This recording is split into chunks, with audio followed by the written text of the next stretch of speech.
Alright, so we're gonna start with the unboxing.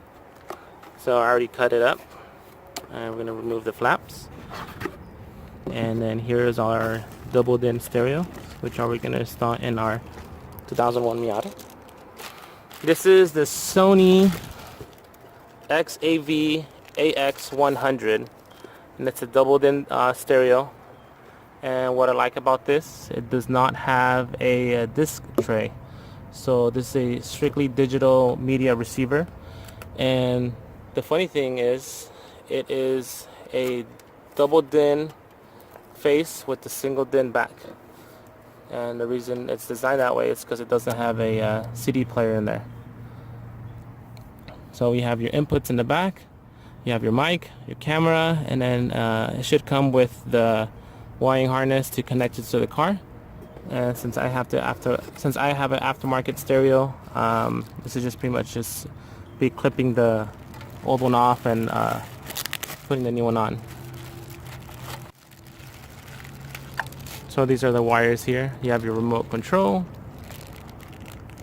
You have your I believe this is a locking zip tie / Velcro for your USB cable.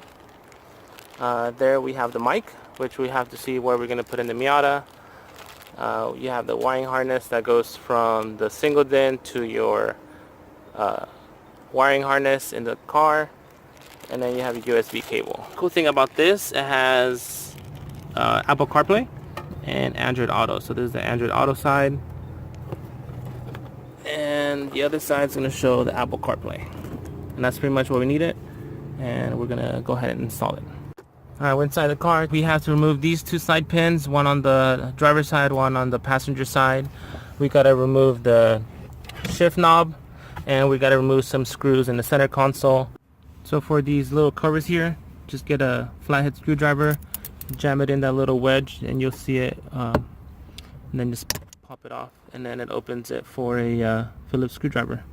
So that's the driver's side, and then my wife's gonna do the passenger side. So I have to get a napkin here and get enough grip to take it out. This is the stock shifter. So that's that. Try this out. The little switches for the windows. So we're gonna get a little flathead screwdriver, jam it in there, and just pop it out. Just be careful you don't scratch your interior. From here, it's just gonna be taking the switch out, and then you can use your flathead and just jam it in here and just pull it out. So just set this aside, and from here it's just going to be popping it off. So you can start from the front. Oh, there is one screw that we missed, and it's right there. That's why it's not coming out. So let's get our Phillips screw.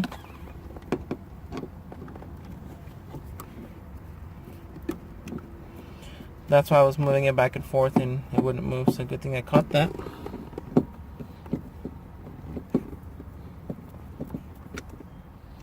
There it is. Let's try this again. There you go. And then over here, on this side, you want to be careful with your little levers here for your gas in your trunk. So you're just going to lift it up and then move it out. And just be careful with the wiring over here. So we're just going to push that in and remove it. There you go.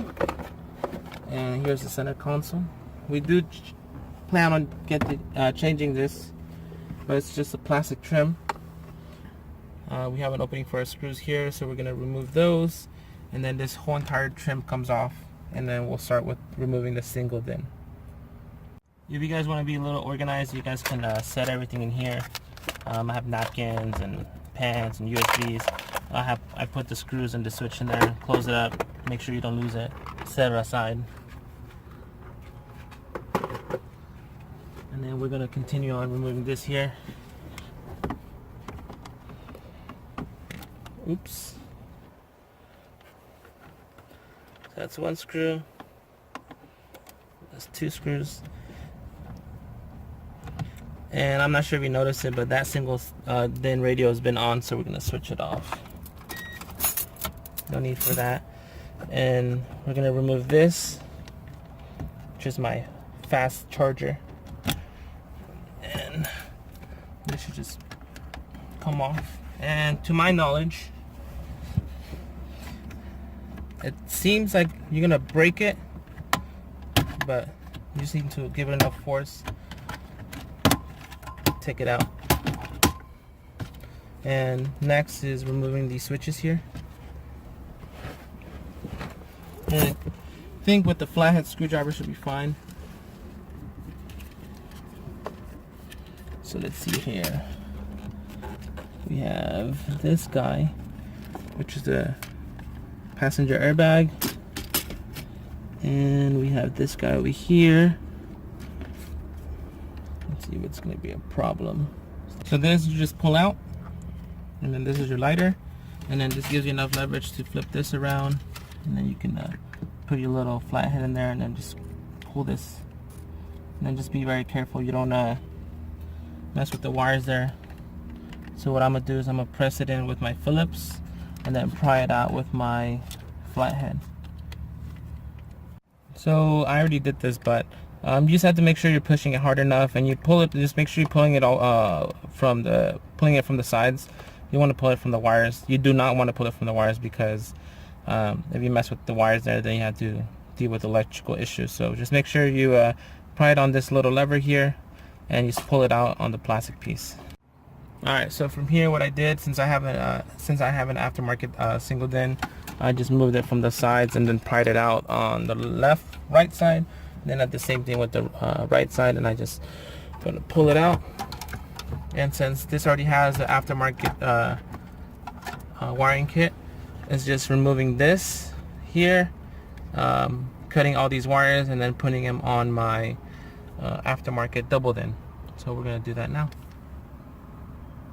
So we're gonna remove our antenna, and then we're gonna remove our wiring harness that goes to this single din. That's that. Move this to the side. We're gonna remove this here, which is the aftermarket wiring kit. What did I break there?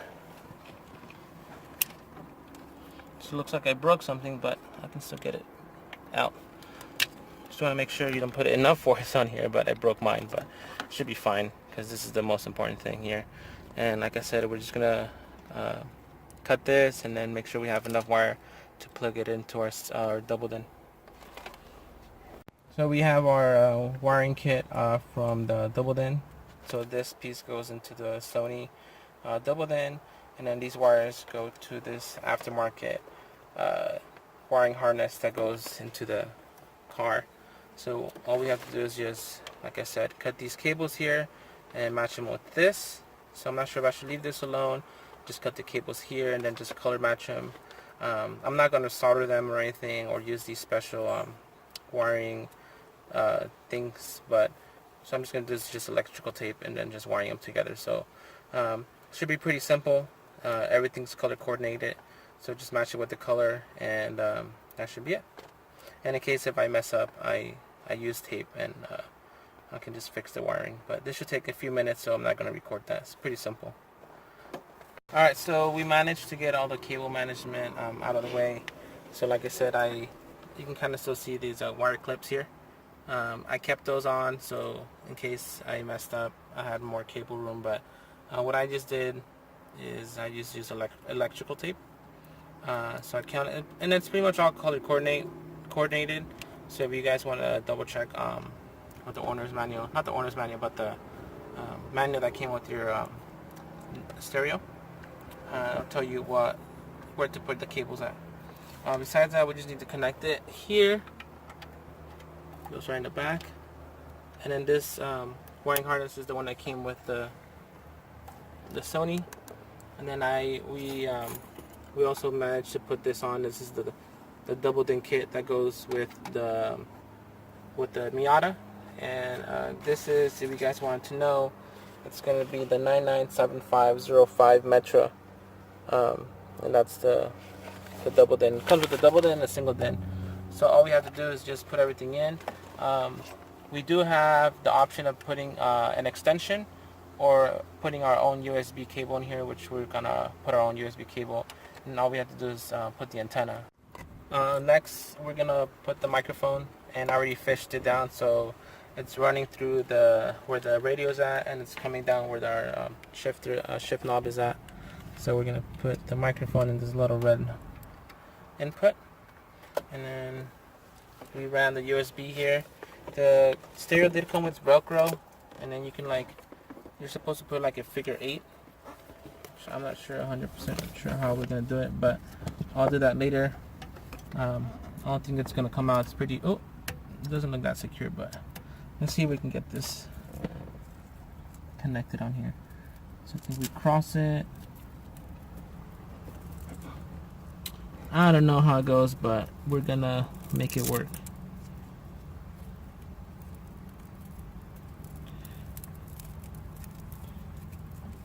Like that. So an 8. After that, it's just putting all the mess of wires inside. The only extra wire that we have is this green one, but that's if you want to add a backup camera, which we're not going to do that right now. And we're just going to put everything inside.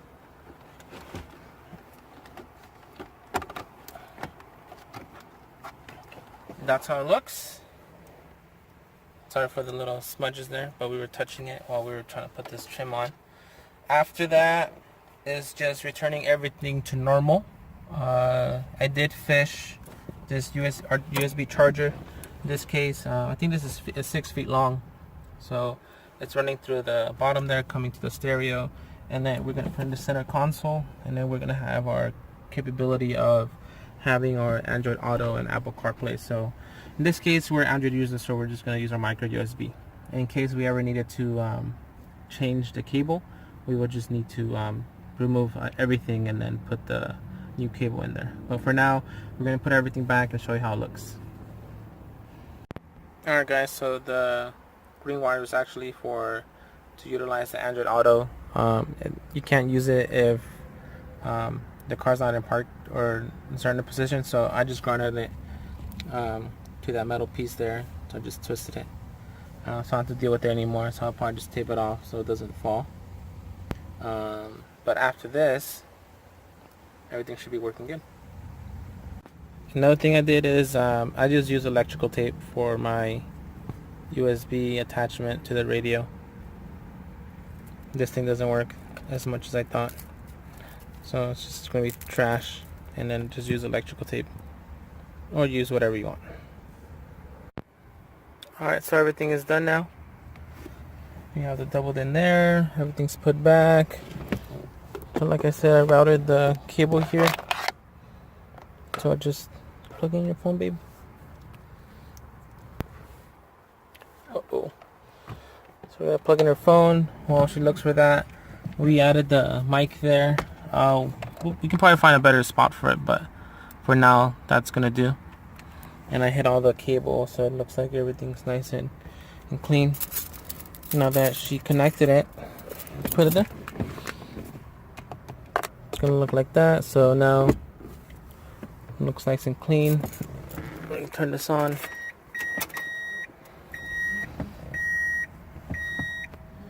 Takes a little while to get there, but by the time you put your seatbelt on and make sure you're all comfy, you can actually connect it on there.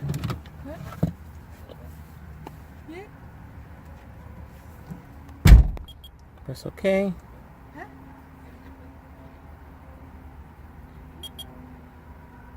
That's just configuring that the Bluetooth is being connected. Press OK. Now you have your Android Auto screen there. So you can do like listen to the radio, Pandora, Google, Spotify. So if you want to play Pandora, just click on it there. Just loading.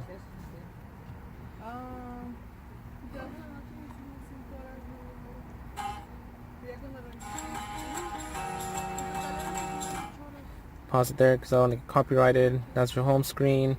You have your navigation. It uses Google Maps for the Android phones. So there's your location there. It's really cool stuff. And that concludes everything, guys. So thanks for watching the video, and you guys have a good day.